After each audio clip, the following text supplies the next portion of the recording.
For a last-minute Mother's Day gift, how about a massage? Sure, I'd love one.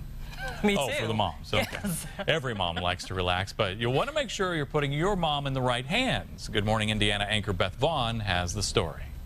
Circle City Derby girl Danielle Fry has a soft side.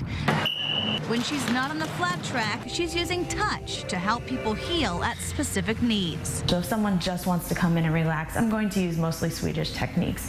If someone's coming in for pain relief, I'm going to add in some trigger points, some deep tissue work, maybe some myofascial release. That's a routine regular massage customers are used to. Just ask Danielle Bell. For the last 6 years, she's leaned on massage for relief. I find that the massage does actually address the problem rather than covering it up like medication does. Swedish and deep tissue are the most common, but there are many techniques available, including Thai yoga, which includes stretching and compression work. Oh, I've gotten massages for many years just because I have a lot of tension.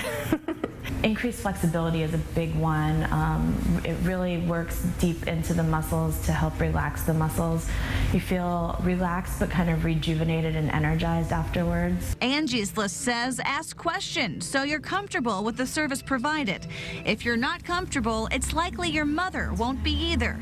And that's not the kind of gift you want to give on Mom's big day. The last thing your mom's going to tell you is that you actually wasted money. She'll probably, if not comfortable, just throw the certificate in a drawer and never talk about it. Something to note here, massage isn't great for someone with health problems, so you might want to have your mother check with her doctor before you make the purchase ahead of Mother's Day. Beth Vaughn, RTV6.